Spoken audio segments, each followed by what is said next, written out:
Bonjour, c'est Ursule encore. On est le 7 décembre 2022. Alors, je viens sonner la trompette ce matin encore et je viens proclamer le retour de notre Seigneur Jésus-Christ. Amen et Alléluia. Donc, il est important qu'on soit transformé avant Apocalypse 19, le verset 11 à 20. Amen, avant ce combat-là. Amen. Alors, c'est un message que j'ai préparé depuis le 12 novembre. Et disons presque 3 semaines, déjà 3 semaines que j'ai préparé ce message et je bénis le Seigneur du fait que je peux l'apporter aujourd'hui et je vais compter sur sa grâce pour me rappeler, amen, ce que je devais apporter, ce qui était important dans le message, amen. Alors, lisons Apocalypse 19, le verset 1 à 9, amen. Nous savons que c'est l'un des combats de la fin, le combat de la fin, voilà. Alors, et il est très important que toi et moi puissions avoir la transformation de notre corps avant ce combat-là. Amen. En tout cas, c'est tough, comme on dit. Alors, Apocalypse 19. Après cela, j'entendis dans le ciel une voix forte d'une foule nombreuse qui disait « Alléluia, le salut, la gloire et la puissance sont à notre Dieu, parce que ses jugements sont véritables et justes. Car il a jugé la grande prostituée qui corrompait la terre par son impudicité. Et il a vengé le sang de ses serviteurs en le redemandant de sa main. Et ils dirent une seconde fois Alléluia, et sa fumée monte au siècle des siècles. Et les 24 vieillards et les 4 êtres vivants se prosternèrent et adorèrent Dieu assis sur le trône, en disant Amen et Alléluia. Et une voix sortie du trône, disant Louez notre Dieu, vous tous ses serviteurs, vous qui le craignez, petits et grands. Et j'ai entendu comme une voix d'une foule nombreuse, comme un bruit de grosses eaux, comme un bruit de fort tonnerre, disant Alléluia, car le Seigneur notre Dieu Tout-Puissant est entré dans son règne. Je vais juste m'arrêter là, faire une pause, ok? Quand on lit ce texte-là, amen, on se dit en soi qu'on est déjà au ciel, n'est-ce pas? On se dit qu'on est au ciel. Voilà pourquoi l'interprétation de plusieurs ont été que on revient avec le cavalier. Amen. C'est pourquoi les gens ont compris ça comme ça. Ils ont compris qu'on s'est répartis. Amen. Et que on serait revenu déjà pour combattre à partir du verset 11. Quand on lit le texte, c'est ça que ça dit. C'est ça qu'on comprend directement comme ça. Mais il est très important qu'on sache que avec le Seigneur, quand le timing vient, la chose est déjà accomplie. Amen. Rappelons-nous qu'il nous a dit il n'y a pas longtemps qu'il a déjà marqué ses enfants. Notre Dieu a marqué ses serviteurs. Ils sont marqués. Ceux-là qui lui appartiennent sont marqués. Ça veut dire quoi? Ça veut dire qu'il est déjà entré dans son règne. C'est pas parce que tout le monde ne le sait pas. Amen. Et un jour dans mon temps avec le Seigneur, amen, le Seigneur m'a dit, ça fait peut-être 2-3 ans, le Seigneur m'a dit, est-ce que tu penses que je vais exposer mes choses comme ça? Parce que les méchants, ils vont en finir avec mes enfants qui doivent continuer de répandre l'évangile. Amen. C'est comme ça qu'il m'a dit. Il m'a dit, seuls ceux qui m'entendent, m'écoutent, amen, vont continuer de m'entendre, de m'écouter dans ces moments-ci. Alors, donc, au verset 2, c'est dit, parce que tes jugements sont véritables et justes, car il a jugé la grande prostituée qui corrompait la terre par son impudicité, et il a vengé le sang de ses serviteurs en le redemandant de sa main. Amen. Il a jugé la prostituée, et on sait qu'on est en plein jugement de Babylone. Mais ici, c'est dit, il l'a jugé. C'est-à-dire tout ce qui va lui arriver a déjà été énoncé. Voilà pourquoi Dieu dit à ses enfants de sortir de là, parce qu'elle est jugée. Comme Satan. Satan est jugé, vous le savez. Depuis sa défaite dans Genèse, il a été jugé par Dieu. Dieu ne revient plus dessus. Le jugement a déjà eu lieu. Le jugement de Satan a déjà eu lieu. Pareil, la prostituée Babylone a déjà été jugée. Et quand son jugement a été prononcé, Dieu dit à ses enfants, si vous êtes encore là, le sort de Babylone sera le vôtre. C'est pourquoi il est très important de ramasser ses jambes à son cou et de fuir. Babylone, ses lois, sa religion, sa pensée, tout ce que Babylone est, il est très important de fuir. Parce que quand Dieu prononce quelque chose, ce qui suit, c'est les conséquences de ce qu'il a prononcé. Amen. Alors, c'est dit que la fumée monte au siècle des siècles. On va voir cette conséquence-là aussi arriver. Amen. Alors, les 24 vieillards se prosternent. Il adore celui qui est assis sur le trône en disant Amen, Alléluia. Amen. Et une voix sort et dit, vous qui craignez, une voix sort, elle parle à ceux qui craignent l'Éternel. Amen. Et cette voix-là, c'est comme une foule nombreuse, un bruit, des tonnerres. Et on a l'impression que voilà, la foule est devant le trône. Mais on est encore sur la terre. Amen. On est encore sur la terre. Et si ce n'est pas encore visible pour tout le monde, c'est au moins visible pour les enfants de Dieu qui marchent dans la vérité parce qu'ils sont en retranchement. Ils sont en pleine séparation des autres. Ils sont séparés des autres. Mais si toi, tu continues à t'allier aux autres, rester avec eux, c'est ton choix. C'est ton choix. Alors, verset 7. Réjouissons-nous et soyons dans l'allégresse et donnons-lui gloire, car les noces de l'agneau sont venues et son épouse s'est préparée. Et il lui a été donné de se revêtir d'un fin lin éclatant pur, car le fin lin sont les œuvres justes des saints. Et l'ange me dit, écris, heureux ceux qui sont appelés au festin des noces de l'agneau. Et il me dit, ces paroles sont les véritables paroles de Dieu. Amen. À ce stade, nous savons que ceux qui sont appelés ici, ça correspond à ceux qui sont élus, n'est-ce pas? Pourquoi? Parce que la Bible dit, il y a beaucoup d'appelés, mais peu d'élus. Amen. Alors, à ce stade où nous sommes, il y a déjà eu une sélection. Pourquoi? Parce que Dieu a marqué ses enfants qui lui obéissent. Amen. C'est ça qu'il nous dit. On sait que les enfants de Dieu sont déjà marqués. Et parce qu'ils sont marqués, la destruction peut arriver. Allons-y lire dans Apocalypse 7. Apocalypse 7, voilà ce qui est dit. Après cela, je vis 4 anges debout aux 4 coins de la terre. Ils retenaient les 4 vents de la terre afin qu'il ne soufflât point de vent sur la terre, ni sur la mer, ni sur aucun arbre. Et je vis un autre ange qui montait du côté du soleil levant et qui tenait le sceau du Dieu vivant.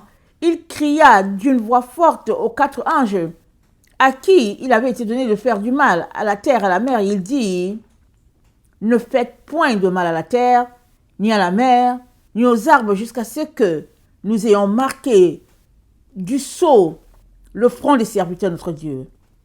Et j'entendais le nombre de ceux qui avaient été marqués du sceau, 144 000 de toutes les tribus des fils d'Israël. Ok? Donc, jusqu'à ce que nous ayons marqué, amen, le front des enfants de Dieu, les serviteurs de Dieu. Et nous avons déjà ces derniers temps beaucoup parlé de ceux qui sont marqués, n'est-ce pas, sur le front. Parce que ceux qui sont marqués sur le front, ce n'est pas un choix au hasard. Ils sont marqués parce qu'eux-mêmes, ils passent le temps à downloader la parole de Dieu dans leur front. Amen, excusez que je parle comme ça. Alors, Deutéronome, on a déjà lu ça plusieurs fois. Il est important qu'on rafraîchisse la mémoire, qu'on se rafraîchisse la mémoire. Deutéronome 6, ça dit ceci. Et ces commandements Deutéronome 6, 6. Et ces commandements que je te donne aujourd'hui seront dans ton cœur. Tu les inculqueras à tes enfants et tu en parleras quand tu seras dans ta maison, quand tu iras en voyage, quand tu te coucheras et quand tu te lèveras. Tu les liras comme un signe sur tes mains et ils seront comme des frontaux entre tes yeux. Tu les écriras sur les poteaux de ta maison et sur tes portes. Donc il dit quoi? Tu les liras comme un signe sur tes mains et ils seront comme des frontaux entre tes yeux. Donc l'endroit du signe, c'est ici, au niveau du front, et puis sur la main. Amen. C'est clair et net. Alors, quand l'ange vient pour dire, ne détruisez pas encore, jusqu'à ce qu'on ait marqué les serviteurs de Dieu, il dit, attendez, comment il dit? Il dit, un autre ange qui montait du côté du soleil levant et qui tenait le sceau de Dieu vivant, il cria d'une voix forte aux 4 anges à qui il avait été donné de faire du mal à la terre et à la mer. Il dit, ne faites point de mal à la terre, ni à la mer, ni aux arbres, jusqu'à ce que nous ayons marqué du sceau le front des serviteurs de notre Dieu. Amen. Donc les serviteurs de Dieu, eux-mêmes, ils passent déjà leur temps à marquer leur front eux-mêmes. Comment? En mettant en pratique les commandements de Dieu, en obéissant à ce que Dieu dit. Alors l'ange, il vient, il confirme juste. Il vient, il met les temples célestes, les temples spirituels, il met ça pour dire, tu es l'enfant de Dieu, toi. Tu es le serviteur de ton Dieu. Amen. Mais ça, ce n'est pas un signe qu'on peut voir à l'œil nu. On peut le voir à l'œil nu. Mais les serviteurs de Dieu, les enfants de Dieu ont déjà été marqués. Alors, Deutéronome 11 aussi le confirme, n'est-ce pas, en ce qui concerne les commandements. Il dit, le verset 17, Deutéronome 11, le verset 17, « La colère de l'Éternel s'enflammerait alors contre vous. Il fermerait les cieux et il n'y aurait point de pluie.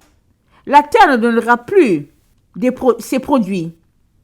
Et vous périrez promptement dans le bon pays que l'Éternel vous donne. Mettez dans votre cœur et dans votre âme ces paroles que je vous dis. Vous les lirez comme un signe sur vos mains. Elles seront comme des frontaux entre vos yeux. Vous les enseignerez à vos enfants et vous leur en parlerez quand tu seras dans ta maison, quand tu iras en voyage, quand tu te coucheras, quand tu te lèveras. Tu les écriras sur les poteaux de ta maison et sur tes portes. Et alors, vos jours et les jours de vos enfants dans le pays que l'Éternel a juré à vos pères de leur donner seront aussi nombreux que les jours des cieux et seront aussi nombreux que les jours des cieux le seront au-dessus de la terre. Donc, ça veut dire éternellement. Amen. Donc, tout ce qui se passe dans nos vies, là, que personne ne sait, là, en cachette, là, le Seigneur va confirmer ça par son ange qui met le signe du table sur nos fronts ou bien ne met pas. Donc, tous les enfants de Dieu qui lui obéissent ont déjà été marqués du sceau de Dieu. Alors, on retourne à ce texte d'Apocalypse 19, n'est-ce pas? Alors, dans Apocalypse 19, donc, c'est dit... Excusez-moi. C'est dit. Et il lui a été donné de se revêtir d'un fin lin éclatant, pur. C'est la mariée, l'épouse. Car le fin lin, ce sont les œuvres justes des saints. Et l'ange me dit, écris, heureux ceux qui sont appelés au festin des noces de l'agneau. Et il me dit, ces paroles sont les véritables paroles de Dieu. Donc, je suis en train de dire que ici, l'élection a déjà eu lieu. Les enfants de Dieu sont marqués. Amen. Et qu'est-ce que j'ai dit au début de la vidéo? J'ai dit, il est important que nos corps soient transformés avant le combat d'Apocalypse 19. Amen. Pourquoi? L'autre élément qui est important pour que nos corps soient transformés, c'est que c'est dit, heureux ceux qui sont appelés au festin des noces de l'agneau. Ça veut dire quoi? Ça veut dire qu'il faut qu'on se rende, n'est-ce pas? On doit se rendre au festin, aux noces. On doit se rendre. Nous avons été marqués, on doit se rendre. Maintenant, qui va se rendre? Qui ne va pas se rendre? Matthieu 25, on connaît l'histoire de Matthieu 25. Amen. Il y a 10 femmes qui sont parties à la rencontre du Seigneur parce qu'elles étaient invitées. Elles n'allaient pas partir comme ça. Elles sont parties.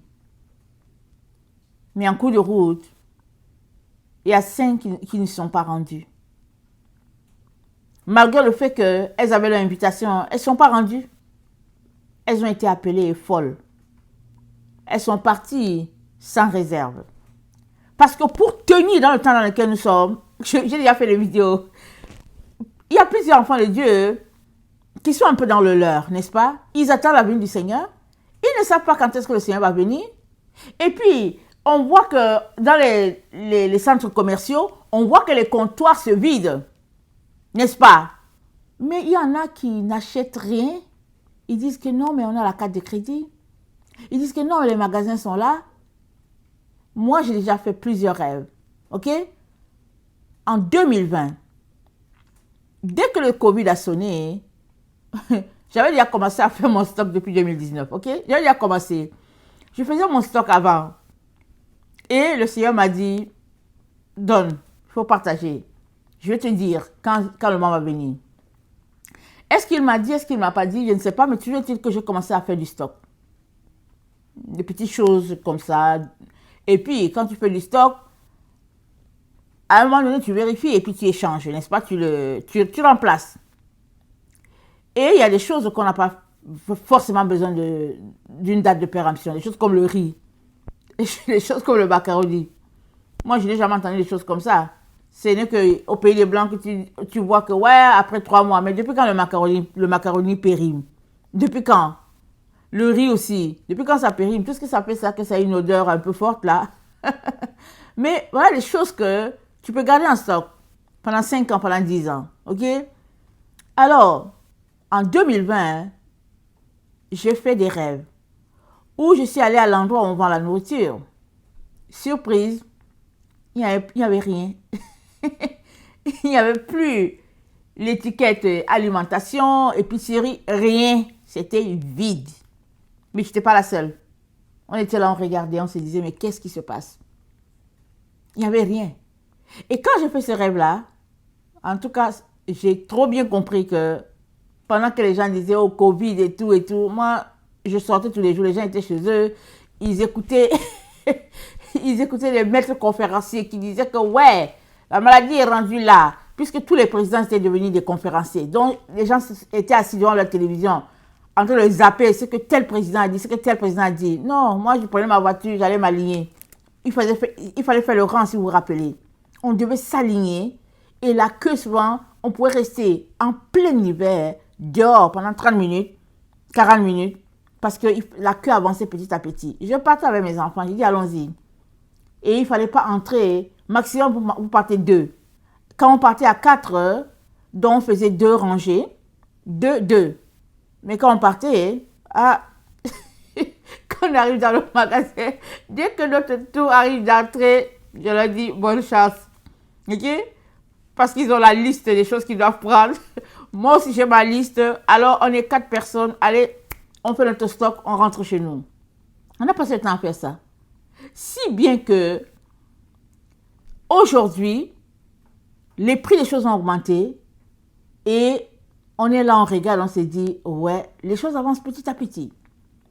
Est-ce que ça va durer 10 ans? Moi, je ne sais pas. Mais toujours est-il que, même si le pain qu'on stocke est sec, au moins on peut le tremper dans l'eau. Et en plus, là, c'est écrit dans l'Apocalypse que l'eau sera rare. Les eaux vont devenir amères. Pourquoi je vous dis tout ça?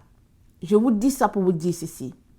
De sortir d'être insensé, ok? De quitter la voie de l'insensé. L'insensé, c'est la personne qui s'assoit, qui dit que, ouais, bon, il y aura la carte de crédit, et puis bon, voilà ce que ça va faire. Le gouvernement ne peut pas quand même nous affamer. Ça, c'est être insensé. Parce qu'on est rendu au stade où les gens, ils n'ont plus de cœur. Alors, il y a deux groupes qui vont évoluer sur la Terre. Ceux qui auront la puce et ceux qui n'auront pas. Vous pensez que ceux qui ont la puce vont se soucier de ceux qui n'ont pas la puce? Excusez-moi de rire. Vous pensez qu'ils vont se soucier de ceux qui n'ont pas la puce? Réfléchissez encore. Il est très important d'être sage. Amen. Alors, des 10 vierges, 5 ont été déclarées insensées. Les 5 autres avaient des réserves. Mais la réserve, ce n'est pas juste la réserve d'huile. Hein? Parce qu'elles sont parties à la rencontre de l'époux. Combien de jours ont-elles marché? Combien de mois, combien d'années? On ne sait pas. Ce n'est pas dit. Donc quand tu pars là, dans ton sac, tu as ton vêtement. Si le vêtement est usé, il faut qu'il y ait le vêtement. S'il fait froid, il faut qu'il y ait les bottes. Et puis, si tu pars et que ça dure 1 mois, comme tu ne sais pas, il faut que tu prévois du pain. Au cas où ça devient rassis, il faut que tu aies de l'eau pour tremper ça dedans. Il faut que tu aies du riz. Ça dit, il faut que tu aies...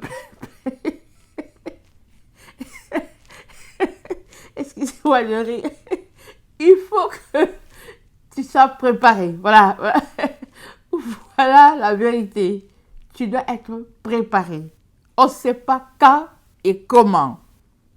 Mais la sagesse veut que tu penses à tous ces scénarios-là et puis tu dis, ok, comment je vais faire? Ok?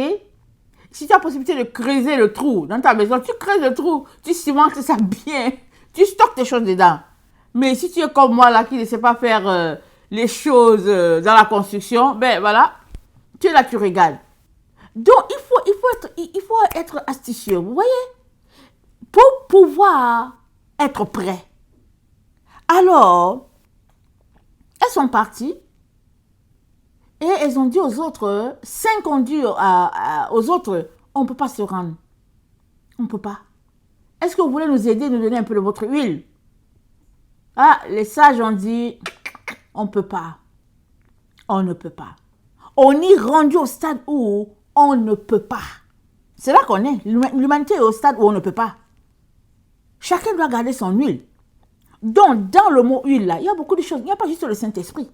Il y a les vêtements, il y a la nourriture, il y a la parole de Dieu. Tout ça, tu dois te préparer. Quand ils vont commencer à entrer dans les maisons pour arracher les Bibles, est-ce que tu as des versets enregistrés dans ton cœur, là? Que tu vas réciter à tout moment, Est-ce que tu les as? Est-ce que tu connais le Notre Père? Tu connais le Je crois en Dieu? Parce que quand ils vont arracher toutes les Bibles, là, au moins tu peux passer ton temps à prier ton rosaire, à prier, à faire ton tour. Parce que beaucoup de choses vont changer. Comprends-le bien. Ils vont passer, ils vont vraiment nettoyer, là. Alors, il est important que tu sortes de ton illusion, de ton leurre. Alors, c'est dit, heureux ceux qui se sont préparés, je retourne à Apocalypse 19, au festin de l'agneau, et puis c'est dit, véritable parole qui sort de la bouche de Dieu. Amen. Rappelons-nous, dans Matthieu 22, celui qui passe vérifier que tout le monde est OK avant que son fils entre. Amen. Dieu passe d'abord vérifier pour s'assurer que tout le monde est clean. Et c'est là qu'il a vu un monsieur qui avait un habit souillé. OK? Alors, donc il faudrait qu'on se rende. Mais c'est dit quoi? Il y a beaucoup d'obstacles sur notre chemin. D'abord, le premier obstacle, c'est est-ce qu'on est assez préparé nous-mêmes là? Est-ce qu'on est assez préparé? Est-ce qu'on a assez de couverture? Si alors qu'on part, la neige arrive en cours de route, et que là, finalement, on n'a plus d'eau, on n'a plus d'électricité, il n'y a plus de chauffage, qu'est-ce qu'on fait? Est-ce que tu as assez de couverture chez toi? Parce que l'homme va aller jusque-là, jusqu'à tant d'horreur. Vous savez que notre système, le système de nos pays occidentaux, nos pays occidentaux, alors le système est tel que c'est la modernité. Surtout un système comme au Canada où tout fonctionne avec l'électricité. Il n'y a pas de gaz, il n'y a pas de charbon. Si tu es dans un pays du tiers-monde, tu peux dire, ok, moi je m'en vais dans la forêt, je vais couper du bois pour venir faire manger à mes enfants. Mais ici, bon, voilà, tout est moderne et tout. Et puis si on te coupe l'électricité, tu vas manger comment, tu vas préparer comment? Il faut que tu penses, il faut que tu achètes du charbon, que tu gardes quelque part. De telle sorte que tu vas te retrouver à faire comme chez ta grand-mère quand il pleut. Parce qu'en Afrique, quand il pleut, qu'on ne peut pas allumer le feu dans la cuisine extérieure, il y a un petit truc là, tu mets du charbon dedans et puis tu chauffes quand même quelque chose en attendant que le temps, l'humidité passe, n'est-ce pas? Ça dit, tout va devenir comme les temps anciens, au temps de Jésus, au temps de nos arrière-arrière-grands-parents. Ça va devenir comme ça. Surtout pour la classe pauvre et puis moyenne. Les autres, là, ils sont dans leur bunker. Voilà pourquoi, quand Dieu va commencer à faire tomber les roches, ils vont crier, ils vont dire, oh, rocher, tombez sur nous. Cachez-nous de la colère de celui qui est assis. Eux, ils vont crier, ils vont dire, ils vont préférer que la montagne tombe sur eux, comparé à la colère de Dieu. Ok? Donc, dans ce préparer, il y a beaucoup de choses qui entrent en compte. Les vêtements, notre personne et tout. Mais maintenant, il faudrait se rendre. Et Luc 21 nous informe de quelque chose qui ne dépend pas de nous. Luc 21, le verset 34, il nous dit ceci. Luc 21. Attendez. Luc 21. Attendez, j'ai dit le verset, c'est le verset 36. Luc 21, le verset...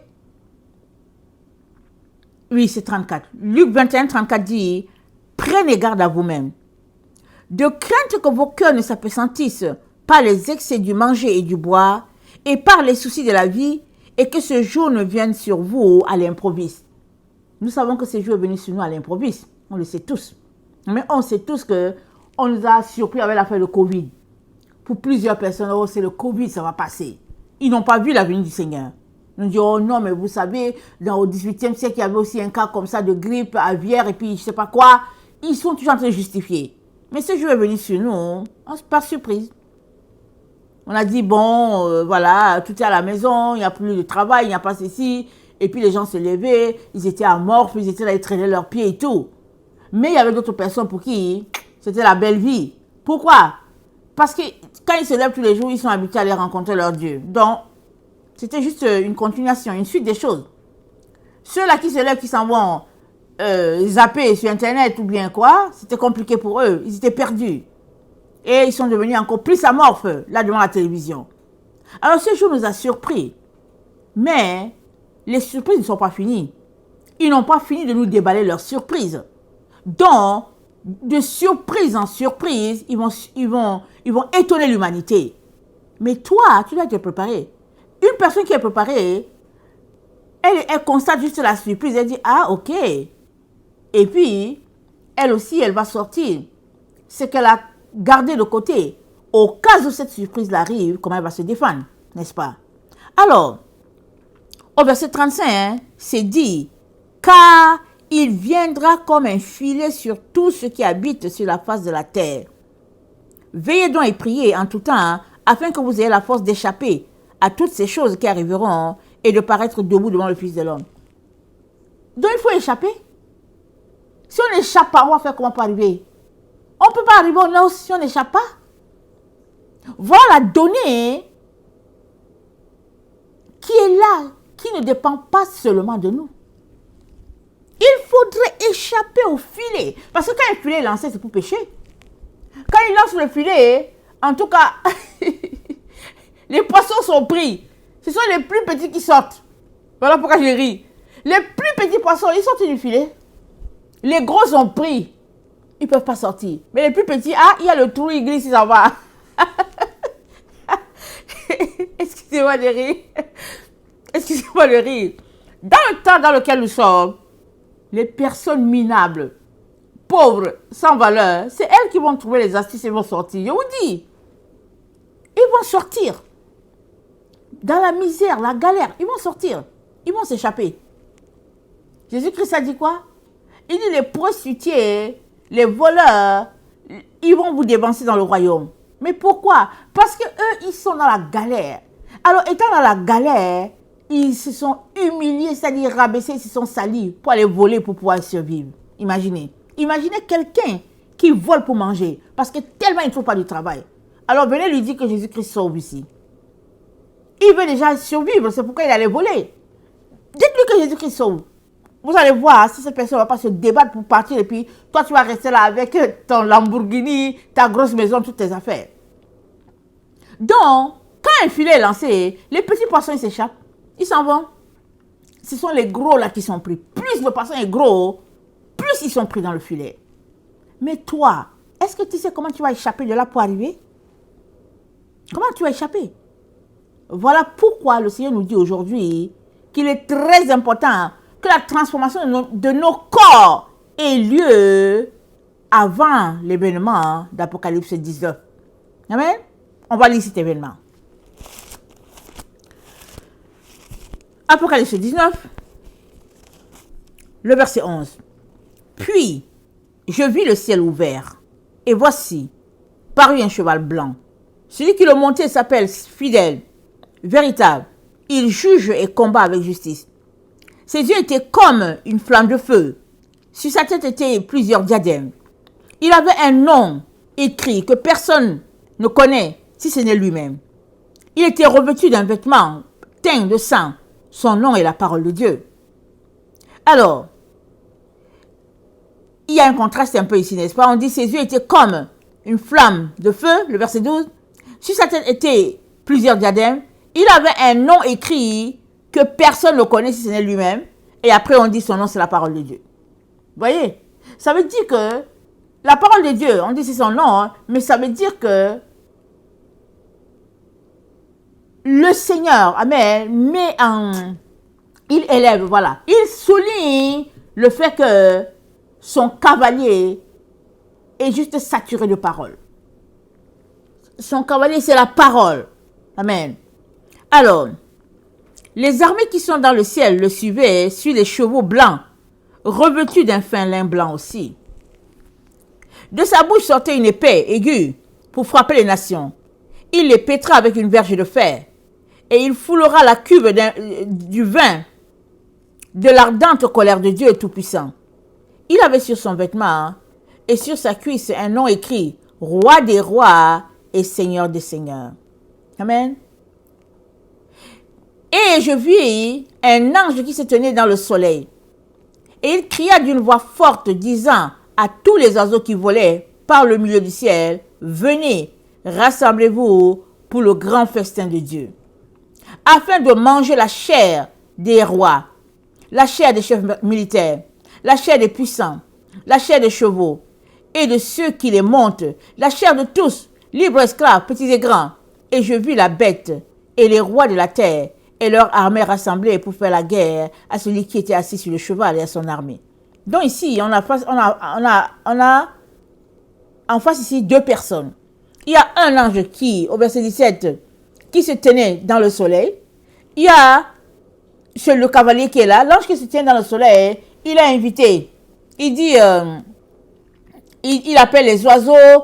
En tout cas, il dit, venez, allons-y à l'endroit du combat. Parce que là-bas, la chair des gens sera mangée.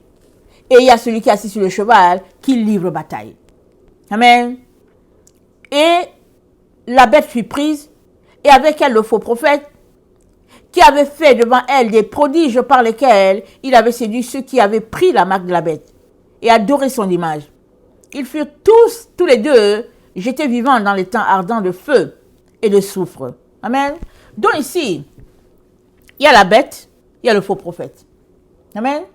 Ils sont pris, ils sont jetés dans le feu et le soufre, vivants. Amen. Alors, c'est qui la bête? La bête, certainement, la bête représente un être humain, ok? C'est une personne, parce que ce n'est pas le système de la bête, non, c'est une personne, ok? Et puis, le faux prophète aussi, c'est une personne, amen? Et au verset 21, c'est dit, les autres furent tués par l'épée qui sortait de la bouche de celui qui était assis sur le cheval, et tous les oiseaux se rassasièrent de leur chair. Maintenant, le verset 20, Apocalypse 20, puis je vis descendre du ciel un ange qui avait la clé de l'abîme, une grande chaîne dans sa main. Il saisit le dragon, le serpent ancien, qui est le diable et Satan, il le lia pour 1000 ans. Donc, il y a 3 personnes, ok? 3 personnes qui sont là, qui travaillent en coordination pour le compte de du quatrième animal de Daniel, et puis qui vont mettre les enfants, l'humanité, en esclavage. Amen. Les gens seront pris.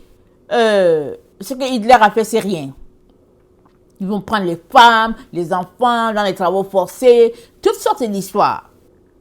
Ceux-là qui auront la puce, ils vont dire qu'ils vivent. Ils sont modernes, et puis bon, tout va bien pour eux, et puis ben voilà, et puis ils sont une autre classe, et puis c'est ça qu'ils vont se dire dans la tête. Mais le problème est qu'ils sont déjà morts. Une fois que tu as la puce, tu es mort au fait. Tu marches sur tes 2 pieds, mais tu es mort. Pourquoi? Parce que c'est dit dans Apocalypse 14 que un troisième ange les suivit, le verset 9, disant d'une voix forte, si quelqu'un adore la bête et son image et reçoit une marque sur son front ou sur sa main, il boira lui aussi le vin de la fureur de Dieu, versé sans mélange dans la coupe de sa colère, et il sera tourmenté dans le feu et le soufre devant les 5 anges et devant l'agneau. Et la fumée de leur tourment monte au siècle des siècles, et ils n'ont de repos ni jour ni nuit, ceux qui adorent la bête et son image, et quiconque reçoit la marque de son nom. Amen. Donc il y en a qui adorent, il y en a qui ont la marque, il y en a qui adorent la bête, il y en a qui adorent son image, il y en a qui ont pris la marque. Voilà les 3 façons dont tu vas appartenir au dragon. Mais il y a un combat qui doit être livré pour pouvoir aller aux noces. C'est-à-dire que quand on lit la Bible sur l'histoire de la venue du Seigneur, on se rend compte qu'il y a des barrières et des barrières et des barrières. Il faut trouver le pont pour traverser pour aller. Amen. Il faut trouver ce pont-là pour aller. Et le pont dont il est question ici, c'est notre transformation. De quitter notre corps corruptible en un corps incorruptible. C'est là le défi pour chacun d'entre nous. Personne n'est exclu ici. Parce que de toutes les manières, on est encore dans nos corps mortels. Mais il faudrait que ce corps-là passe de corruptible à incorruptible. C'est ça que Paul dit. Allons-y lire. Dans 1 Corinthiens, attendez, je regarde, 1 Corinthiens 15. Dans 1 Corinthiens 15, Paul dit ceci.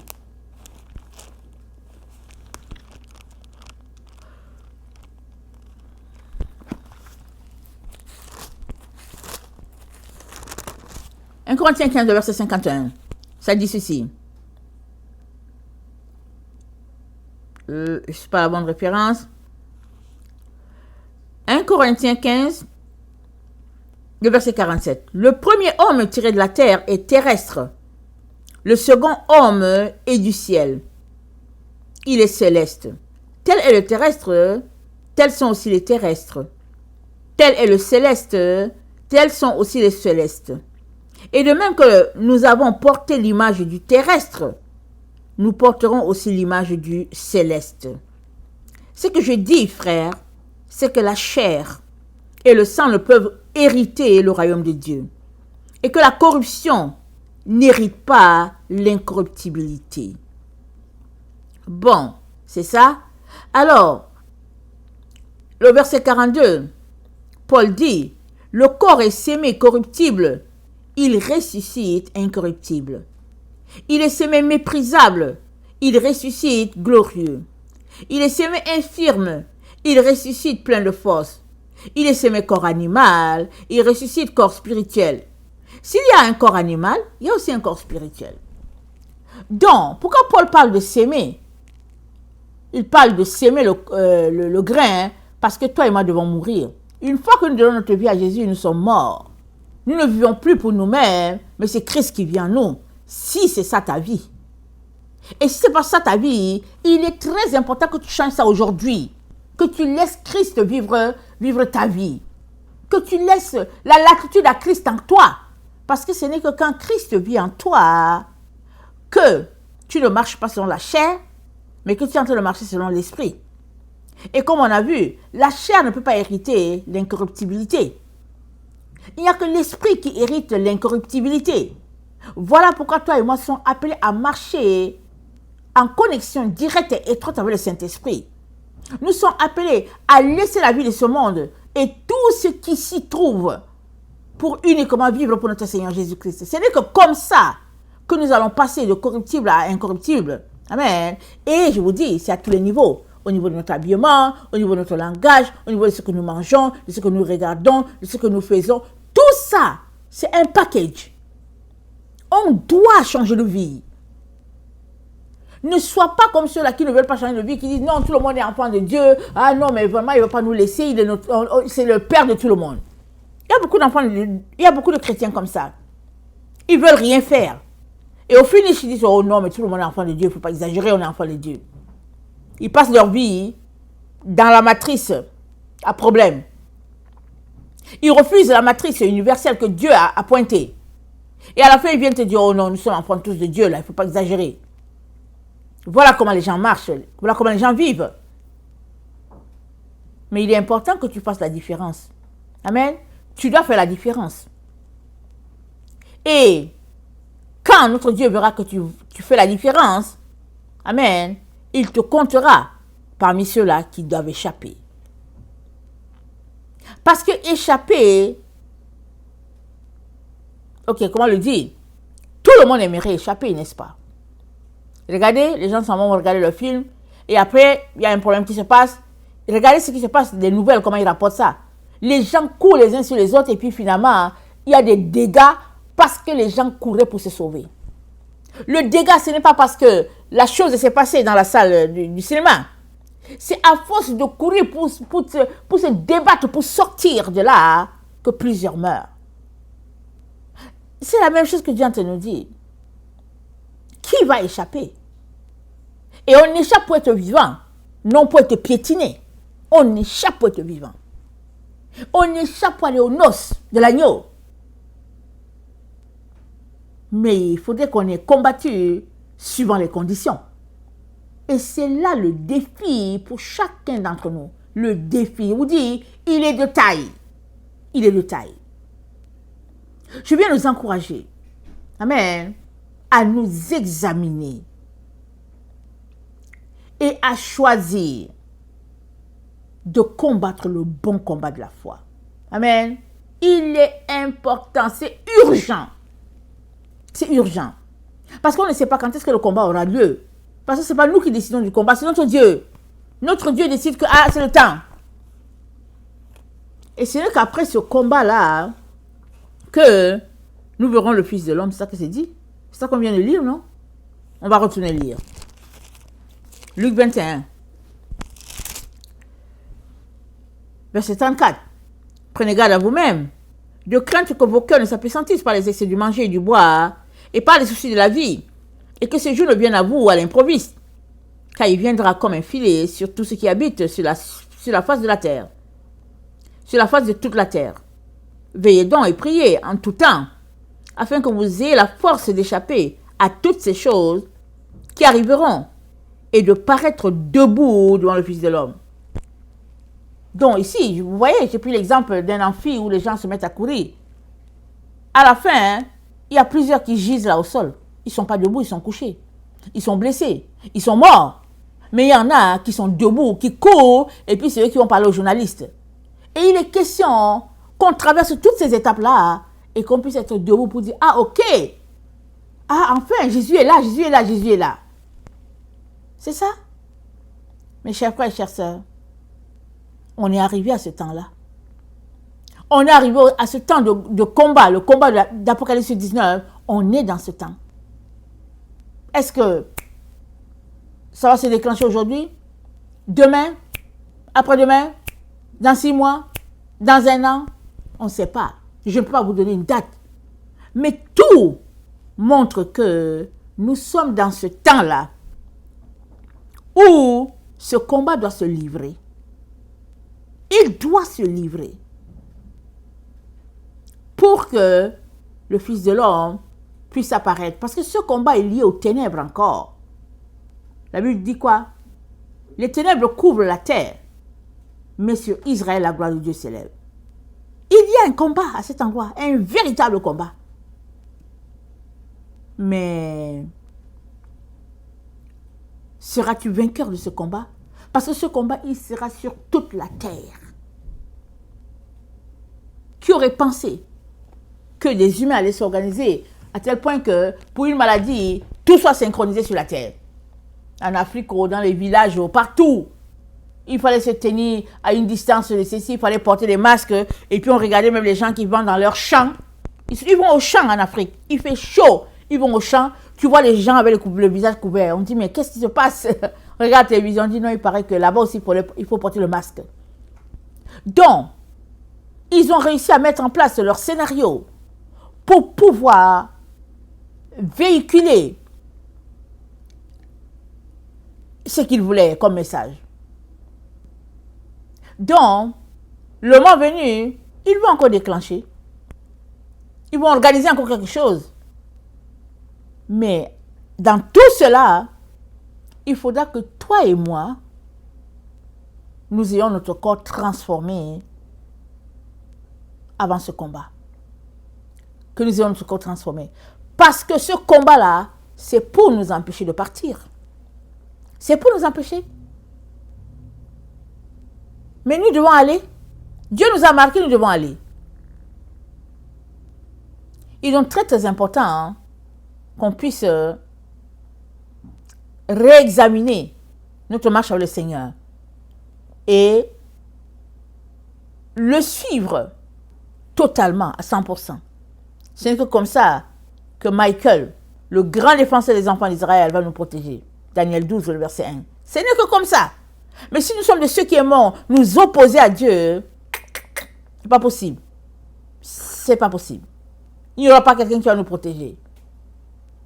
Amen. Changeons nos voies.